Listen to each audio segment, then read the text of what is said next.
So if you multiply in terms of inequality, not only in terms of excess, also in terms of water. How do they fetch water? How do they sustain water for daily consumption, but also farming? Well, I'll not go and explain, but we'll straight away go to different parts of the world in your 5 rural agrarian structure also transformed. This conversation obviously will bring in Bangladesh as a case study, as a point of reference, but not necessarily to focus on Bangladesh, because this is a global conversation. Because in the middle of the COP, there is very little reference or focus on farming, that too on small and marginal farmers. So what would be your take, essentially, in terms of where do you see 3 or 4 things that merit our attention? Well, thank you. This is my core subject, credit. That's what I've been struggling with for all my life. Before you can debate whether you can do it this way or that way, it has to be done. The answer is as simple as that. For every single human being, credit is a human right. Why is it credit human right? We talk about right to speak, right to work, right to practice your religion. These are human rights. And right to your livelihood, that's your human right. I said, how do you begin that human right without introducing the right to credit as one of them? Because if you don't have that right, your right to livelihood disappears. Because you cannot establish right to livelihood without having credit in you. So your right to any other access to any right needs that facilitation from the credit side and so on. So I said, if you are listing all the human rights, you should be putting one more human right as number 1, right to credit, because that's where it all starts. Then you can make it so much easier. So this is my first issue, that it just has to be for everybody. So this was taking the small farmers as a small issue, but the broader issue, whether we have established a right for finance to do that. Unfortunately, the financial system that we have never thought that way. It's a human right issue. It's an issue that you want to make money. In order to make money, you always look for the big guy who wants to borrow big money and has lots of collateral. The money goes to him. It doesn't go to the guy in the middle. It doesn't go to the guy at the bottom, because he cannot provide or she cannot provide you the collateral that you'll be looking for. So they couldn't care less with you. They stayed with that. It's still, the world system remains that way. Bulk of the credit, all the credit goes to the top people. A handful of people handles all the credit of the banking system and so on. So we need to redesign the banking system. That's the whole issue. In that effort, I was trying to see how I can give the money to the poor women. So people say this is a crazy thing. Even the middle income person cannot have access to credit. You're giving to the poor women. And then on top of it, not only I was saying that give it to the poor women, I was saying without collateral. You almost hit the very heart of the entire financial system. Collateral is the heart of the financial system. I want to get rid of it. No collateral. They're shocked. They don't deserve credit. Now he says credit without collateral. But he did that. It worked. Today it became very famous all over the world. Microcredit, they even gave me a Nobel Prize for that. So it's established. So the question of addressing a particular segment in the agricultural sector should be resolved in that spirit, that it can be done. You have to redesign the financial system itself. Old style of financial system will not work. Today, all you have is a card. That's all. That will entitle you to all the transactions that you want to make with any financial institutions. It will be, as I said, the human right is the establishment of that human right. This little card allows you to transact and so on, as long as you follow the rules. If you don't follow the rules, there are things that the system will work with you to make sure you go back to the rail again, you start running again. So that's what the financial system should be. Whether it's a small farmer, whether it's a farm worker, it doesn't matter. Worker has a right too. He can have this entitlement card for him or her to make that. And we emphasize the women, 100% women. That's what we did. It kind of defying all the norms. They will not touch the men. because man is the only person who can transact with an institution. We said, forget about man. We go straight to the women who never saw in an institution in her life. And it worked in Bangladesh. People ask question, will it work in other countries? I said, if it works in Bangladesh, I can guarantee you it will work in the rest of the whole world. Because Bangladesh is the most difficult country, so far you can reach the women and reach the village women and trying to explain to them what money is. She said, I never touched money in my life. So that's where our starting point is. She's arguing that, no, don't give it to me because I never touched money in my life. So we'll take a few taka in our pocket and say, touch it, it's nothing, it's a piece of paper. So that you can overcome that whole fear of touching money. So what I would say, I will conclude here by saying it is not only doable, has to be done. It's a human right. It should not be escaping any single human being doing that. There are many big issues attached to it. Entrepreneurship, which is again something very fundamental to my question, and I will elaborate on that. But credit is the starting point for everybody. Thank you so much. And it shows that between Asia and Africa, basically we're looking at 70 to 80%, including sub-Saharan Africa, it's over 80%. Basically, they're the ones who are holding the natural resource base. So I think when we are in COP, there are possibly 2-3 connects which should connect between the agriculture, farming, and climate change. One is that we're talking of the erosion of the natural resource base, which is soil, the natural capital. And it is the small and marginal farmers who actually hold it up. So when we talk of excess, Prince Jaime, and looking at Netherlands, I need not say why. Not only that Netherlands is a leader in global agriculture, not only in terms of trade, also in agri-tech. Riaz was the ambassador of Bangladesh in the Netherlands and became a very good friend, not just to me, but to so many people. An incredible connector, and he brought now us together as well. And it's such an incredible honor to be with you, Dr. Yunus, such an inspiring man in the world that shows that change can happen and you can empower people wherever they are and change the system. So that's your story is an important marker of our generations. And Bangladesh, you are a delta, we're a delta, and we've been collaborating. We've been learning from you as how you manage your delta. You've been learning from us how we manage our delta. We've been exchanging a lot of information and technology and ways forward. And every delta is different because of the people living there and how they live in the culture. So not one solution fits all, but still that's why we can learn a lot from each other. Now you said how many people are smallholder farmers? 500 million smallholder farmers. It's 1/3 of the global food supply. So this is an essential sector that is feeding us, that we're neglecting. So I think it's quite important. They live in poverty. There's inadequate access to land, inputs, credit.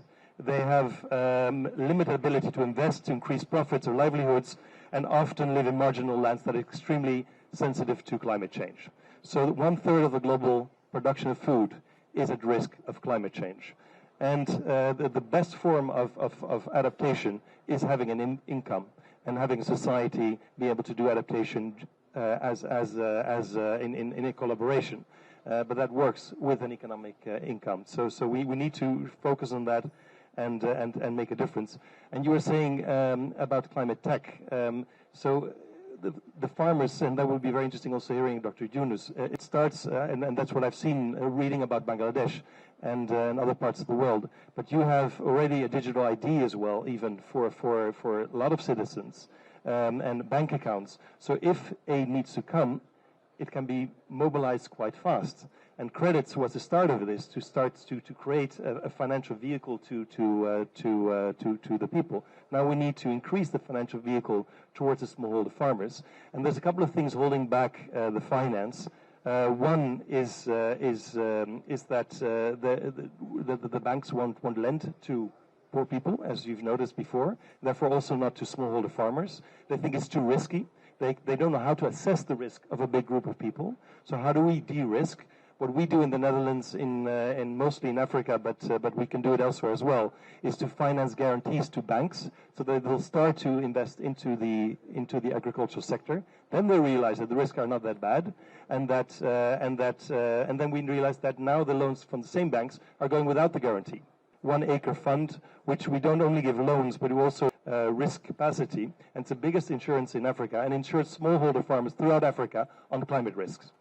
And if you have that, then the farmers don't need to keep a buffer to be their own guarantee, and they can invest that buffer because there's a guarantee. You can attract loans, etc., and they become bankable as well. And we're supporting CGIR, which I hope might join this dialogue, maybe not. But CGIR, oh yeah, sorry, there we go. You have several hats, but and so this, well, you'll talk more about it. But it's an amazing organization that does research on climate effect on crops and how we can adapt for it. So we have to learn from you and own the data and the knowledge that you're producing, and make sure that we share it, and that farmers, smallholder farmers, can actually work with the data that science shows us. And our Wageningen University, which is the leading agriculture university in the world, is very much engaged into this kind of research as well. And lastly, it's finance. We're financing through IFAD, which is a UN sort of mini World Bank, financing smallholder farmers, and the IFC also. We have a means so that we can leverage private sector funding into the farming world. So we're trying to navigate this space to make it work, but we're still working from the premises of the old system and try to fix it. But I would love to hear from you, Dr. Yunus, but maybe I don't want to take over from the moderator, but how we navigate and what your advice would be, because my main reason to adapt this role here is to listen to Dr. Yunus. You want me to respond to that here? Very well. Well, so quickly, if the machine doesn't work again and again, just kick it. Don't use it anymore. Build a new one. You're wasting your time. So if the financial system that is present now is not working for the purposes that you want it to work, don't try to fix it. Build a new financial system. It can be done. And that's the challenge that we took, and create a new bank with the new rules.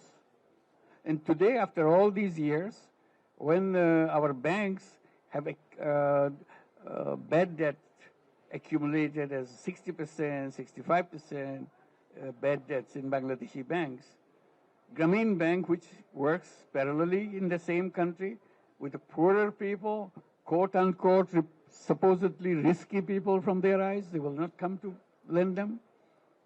Their repayment rate is near 100%. So that shows that this is obsolete institution. You don't need it anymore. It doesn't work. So you have to redesign a completely new one.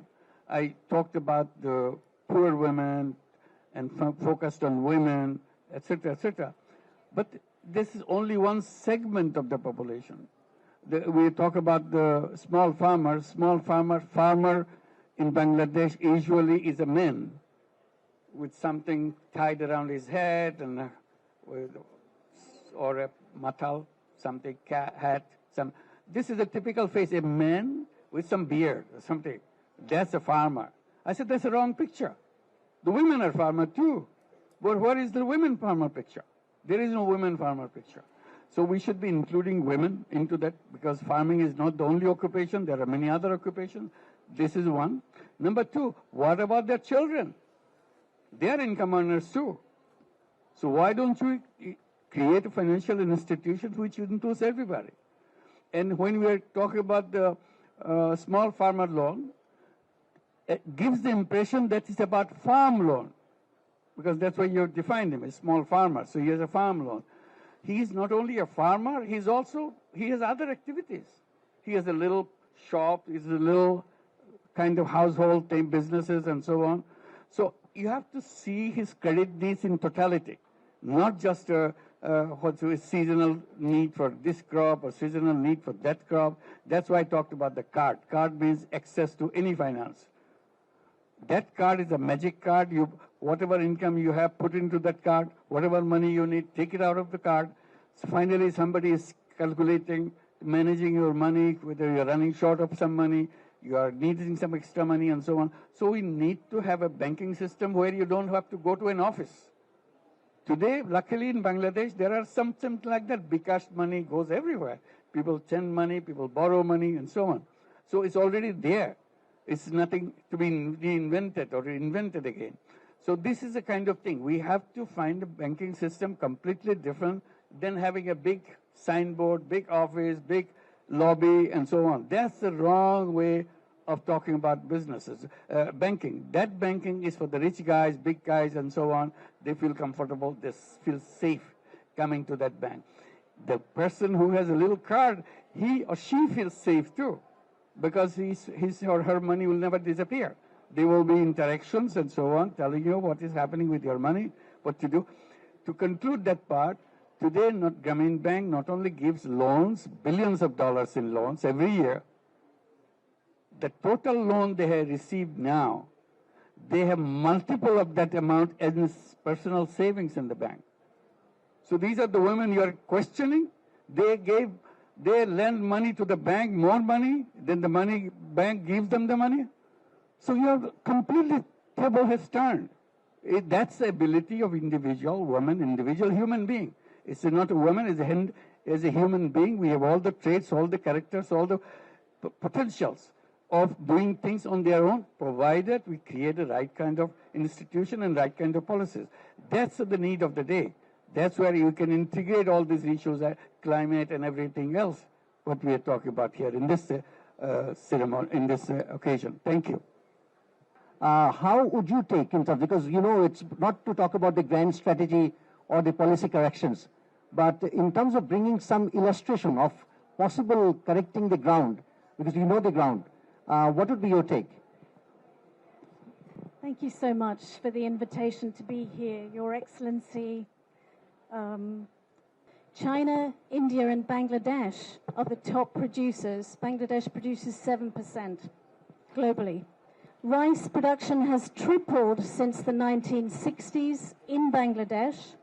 It has become a food basket with improved access to credit driving that change, which includes opportunities to access fertilizer, high-quality seeds, technical and genetic innovations in the mix.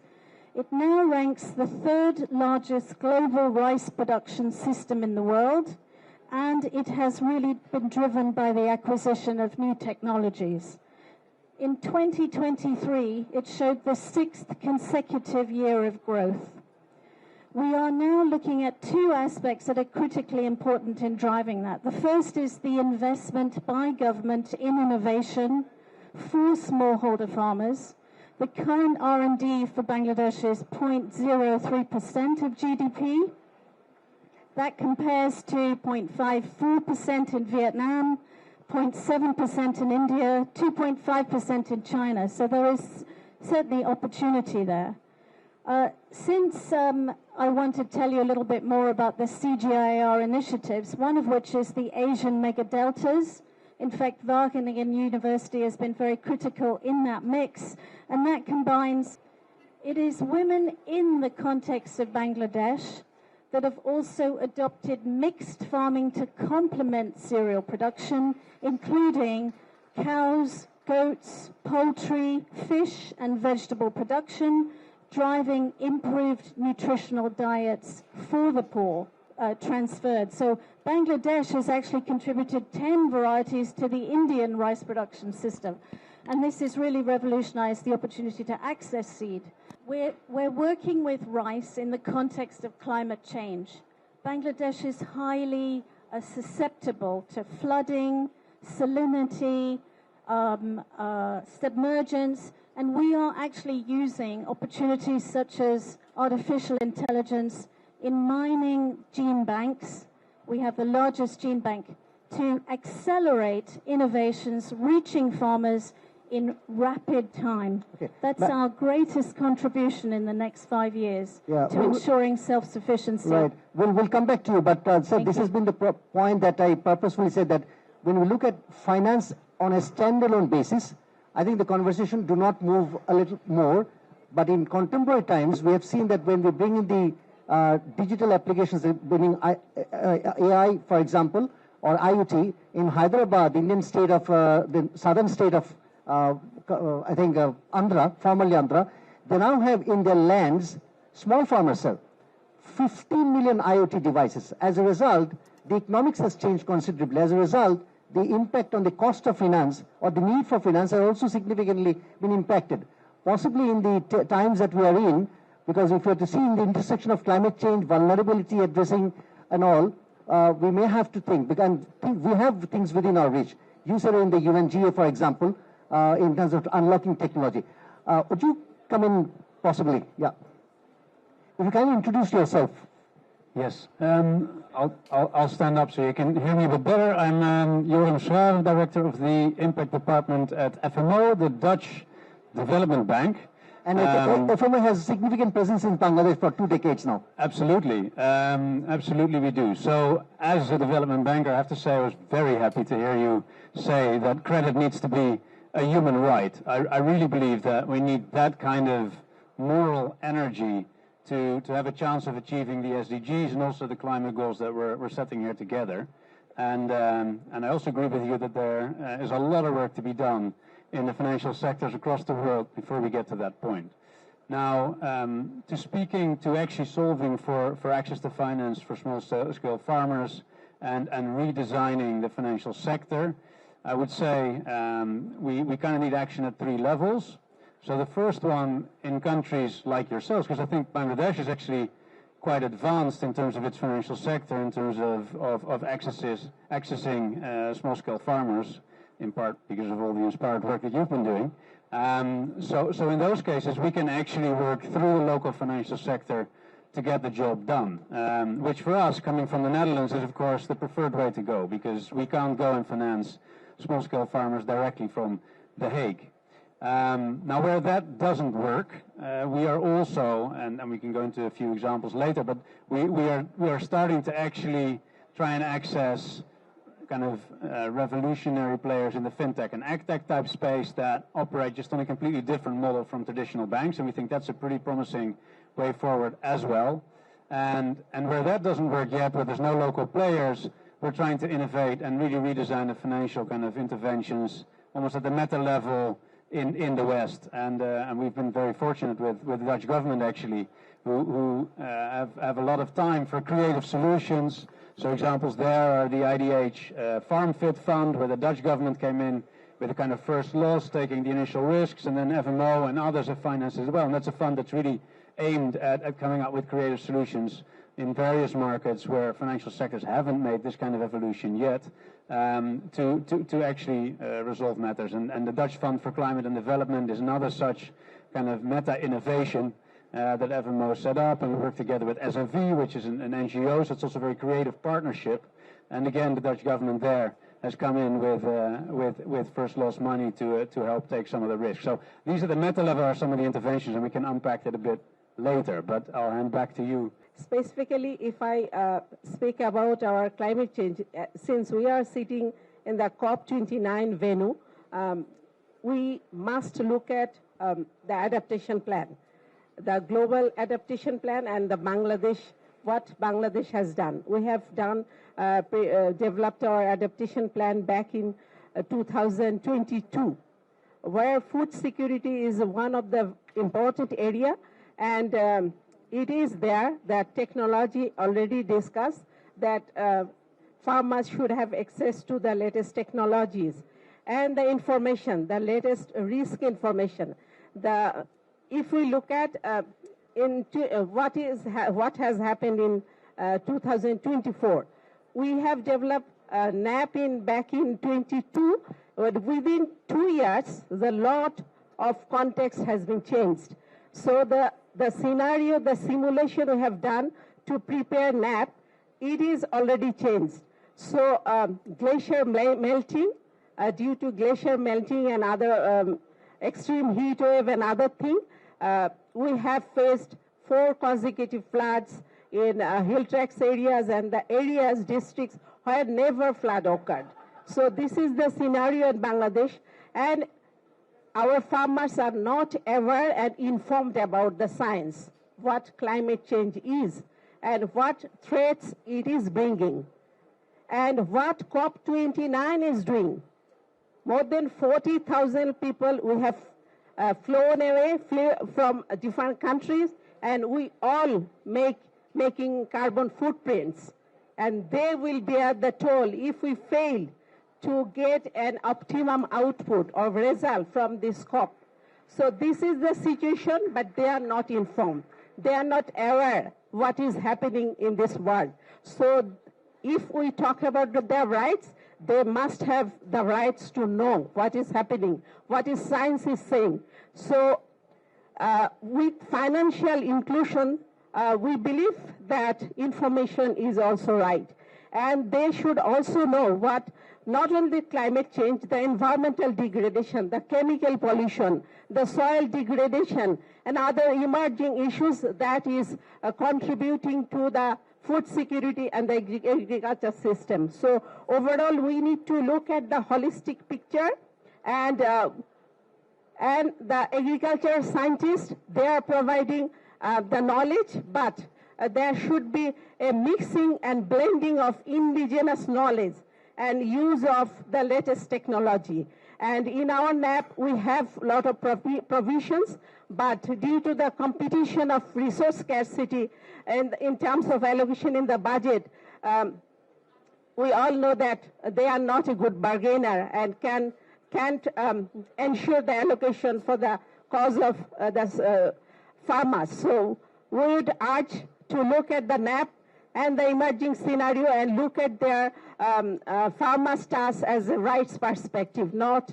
Yes. Is there something that you think that, what would be your take on this in breaking the deadlock? Thank you. Particularly when the Prince Jaime has said about de-risking. De-risking is quite, some find it risky, but some actually shy away from that. Yes. Thank you very much. Thank you for this opportunity. Great pleasure to see you and hear you. IPS Interpress Service is an international news agency. I think it is the only news agency, and recognized very much by Professor Yunus, that our journalists go when nobody else goes. There are international news agencies, very good ones, but they don't fully focus on development issues. We do, and we are very proud of it. Our journalists are throughout the world in developing countries, so we don't fly in and fly out journalists. When there is a flood situation, when BBC comes, for example, to Bangladesh, it is our people on the ground that guide them to do the reporting. So we have people throughout the world on the ground, journalists. Even here we have a team. And one of the things that we really would like to do is take up more on these soft campaigns, credit as a human right. The situation of farmers, women farmers, 550 million stronghold small farmers are there throughout the world. The role of women in those households, in those farms, are not adequately portrayed, not because there is the desire, the lack of desire. It's more because of the opportunity the journalists do not get to go into the rural areas to report from there. At one point, we had also support from your country. We don't, but we hope that we will be able to have some kind of an agreement where we want to be talking to the rural people through rural journalists who need training to talk more about what it means to empower women, what it means to have women farmers, how much time they spend. And my experience, I worked for the United Nations International Fund for Agricultural Development for 25 years, and it was an incredible privilege to learn so much about not just the country where I was born, Bangladesh, but also the many other developing countries. So give us that opportunity, give the people who work with us, who are from developing countries. We want to walk the talk with you, where we are empowering them to tell their own stories and bring it forward. Thank you so much for this opportunity. How private sector can be motivated to go for social business, and how it can be aligned with low emission climate resilient development. Thank you. I think it's the speakers at the back. My name is Saqib Haq. I'm from the International Center for Climate Change and Development. Thank you for the remarks on your speeches. I think those were some excellent points made by all of our panelists, which is about looking at not only working with communities, but bringing the leadership from communities. So the Honorable Chief Advisor's work on access to finance is vitally critical for us to make sure that we're actually providing finance to local leadership. But again, as long as finance, it should be about capacity building, making sure that local communities are the ones in leadership of their adaptation plans and taking that initiative forward. So I would please request in the deliberations and negotiations, please bring that forward. Thank you. Anyone else, possibly the last one? Hi, Professor Yunus. Jaspreet Kindra. I work for the UN. Hi, I'm Jaspreet Kindra. I work for the UN in New York for OCHA. My question is, how would you fix the climate finance here? How would you fix climate finance here? My question is, climate change and effect of human. we have no control over that. But we can control our fate by adapting to the system. One of the adaptation in Bangladesh, I can see there is frequent flooding. No, I'd request that we keep it to focus to this, because So in the beginning of this year, when there was a flooding, the first thing that happened, we had the levee system that broke down. And that caused serious flooding in the hilly area. Do we have any plan to have our levee system, better levee system, so that even if the flooding is there, we can control it? I'm a civil engineer and I'm from Texas. So I think this is important for us, not only focus on the climate change, but also how can you adapt to it? What are the preventive measures that can you do? And having a better levee system across the country can help us prevent some of this flooding. Yes, and the nature-based solutions, because when we have negotiations on adaptation, and this year it's not really strong on the agenda, we're working now towards the agenda of next COP to really push adaptation. But we are talking about adaptation finance, and I always keep on pushing and saying it needs to be locally led adaptation. That's where the solutions are, and that's what you need to support. And of course, the nature-based solutions that are linked to this. In the Netherlands, we combated water, talking about water. First by building dikes, and then we learned that we need to combat water, but also work with water, with nature. So we created overflow areas, which are now nature reserves, where nature can interact with man, and there's more and more breathing space for water, say, going forward. So these are local solutions that we found, and that's why we need to look globally towards local solutions that work on the ground in the area. And here, listening to the right of knowledge, the right of finance, but also organizing a society through national adaptation plans is quite important. So all these things can help eventually a farmer to become self-reliant, and we need to give the means, financial means, to be able to build up their own lives and feed themselves and the world. Thank you very much. Well, thank you. I'll just touch on some of the points raised. One was the social business that you raised about. I feel and strongly advocate the banks or the financial system, the part which is addressing the people at the bottom, should be created as social business banks. So when you say bank, you always see that they must be making a lot of money. So that question should not be there when you are lending money to below a certain level of income. If you're above that, you want to make money, probably you do that, but at this level, you don't make money anymore. It is a social business. You do the business to solve the problem rather than make money for yourself as a social business. And every country should have a social business banking law. See, governments are very quick to give you welfare, give you free money. Take care, you have housing, you have... Somehow government is very reluctant to give you a loan. They don't trust you. They will rather give it free. I said, you change your mind. You create a social business banking. This is their business. It's not government's business. It's their business to make sure that nobody should be on the payroll of the government, the free roll of the government. It's an insult to human being to give free money to human being. The human being is a very creative being. To put them into some kind of a free food, free money situation, you are humiliating, you are insulting the human being. That you put the person as like a human zoo. You stay there, you feed you be there, have your little life for yourself, but don't complain. That's not it. So it's doable. Finance for everybody is doable. That you have to convince yourself. And that's why we are talking about this little card. You start with that little card. Little card, we talked about the finance, lending money, yes. Taking deposit from you, yes. Most often we don't mention something. Also investment money. I'm an entrepreneur too. I'm a farmer, but at the same time I'm an entrepreneur. I want to sell my product as a little business, or collect the products from my produced from my neighbors and sell it to a bigger market. I want to do that, but I don't have money. Any business needs money, investment money.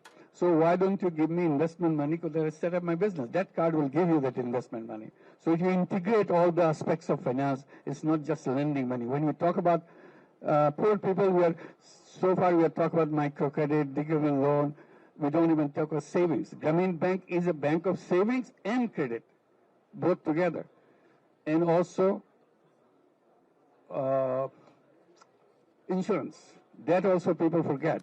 Grameen Bank is also a bank for insurance. They give health insurance to people.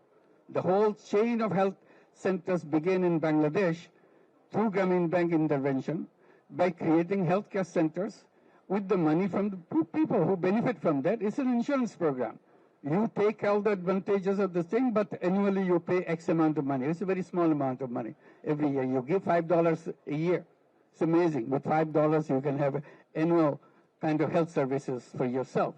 So this is what the essence of finances are all about, that you have to have investment money available in this card, also insurance money available in this card. All this can be integrated. This is nothing shocking. It can be integrated, it can be done. Simply we don't pay attention to it. And all this to be done as a social business format, so that you don't go. See, one of the reasons some of the microcredit kind of failed, drew so many criticism, because they took the idea of microcredit and created a bank to make money for themselves. And they raised the interest rate, they could make all kinds of very difficult conditionalities imposed on the poor people and so on, and they blame microcredit. It's not microcredit that you are criticizing, it's about money making you're criticizing. So microcredit should be left to the social business. And the social business, I'm very happy in general, it is adapted very well around the world. UK has a whole program called Micro Enterprise UK. So Social Enterprise UK. It's inspired by social business that we do. So it's a standard program in the whole of UK. They do exactly what we are talking about, create social businesses, invest in social businesses. The fund came from UK government, from the banking system again. Banking system, dormant account. There's something called dormant account in banking system. Billions of dollars lies unused because somebody is not claiming that money anymore. Either they died or they don't know their inheritors, don't know that bank account existed. It turns into billions of dollars unused. And banks use this money for their purpose because nobody is claiming it.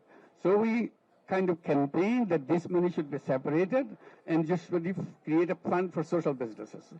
And if there is money, somebody claims after 20 years, 50 years, still this money is available, you can give it. But until then, it should not belong to the banking system. It should belong to the people. So UK has done this, Korea has done this, Japan has done this because of our initiative to make sure it's a huge amount of money in every country. I'm sure Netherlands has that money too, huge money. So make use of for people. So this is another one, social business. World Economic Forum, that everybody knows World Economic Forum. They created a micro enterprise foundation because of me. I was a board member and they adopted the whole idea of social enterprise foundation. So they have annual convention along with the World Economic Forum and so on. So that's the one. There are more than 107 universities now. How many? 110. 110 universities, including universities in the China, in UK, in the USA, everywhere, who teaches social business as a course. They have social business centers in each university. So adoption as an academic year has been adopted by the top universities in the world. So they are teaching, giving courses to the centers and so on. So many social business have been created by big companies like Danone, which is in Bangladesh, Danone company producing yogurt. Uclena, they have created social business, and many other social business around the world, big social businesses. So adoption of social business is coming and being introduced, being debated, discussed how to do that. So this is something that excites young people. And particularly for Bangladesh, very important part of Bangladesh is median age for Bangladesh is 27 years. I repeat, median age for Bangladesh is 27 years, meaning half the population of Bangladesh is under 27 years. Can you imagine? Half the population under 27 years. Bangladesh is a country of young people. No country can beat them. Youth means creativity, power, changing the world. And that's what Bangladesh is all about. Give them a challenge, they will pick it up. Give them any idea, they will pick it up. They will come up with the idea. Just create the environment, and so that they can fly on their own. And that's what they do. Imagine that. 27 years, divide the whole population into half and half. If you go from 0 to 50 years, huge, almost you conclude the whole population, because very few on the other side, because of the heaviness on the bottom side is so big. So that is the power of Bangladesh, how to use that power of young people to make that happen. So these are the areas that we can concentrate on and challenge the whole world that the environmental disasters should not take place. That's where comes the social business again. We promote that what we call 3-0 clubs. Young people, 5 young people, because we focus on young people, there are millions of them, millions and millions in Bangladesh and all around the world. Young people get together, create a club, 3-0 club, for 5 people. 5 people get together. Their promise, the commitment is, I, as a member of the club, will not contribute to global warming. Can you imagine that? That promise? I, as a person, will not contribute to global warming. So they have to be very careful how I am contributing to the global warming. Am I using fossil fuel? If I am, I have to stop it, because that's my promise in the 3-0 club. If I'm using it for 7 days a week, fossil fuel, I promise I'll do it 6 days a week, 1 day less. If you succeed, you say 5 days.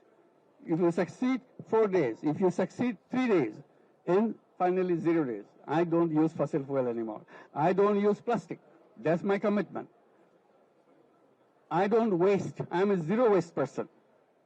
So a member of the 3-0 club is a zero waste person, is a zero fossil fuel person, zero emission person. And at the same time, zero wealth concentration person. I will not do anything which enhances wealth concentration. Money goes in one direction. I will not do that. How?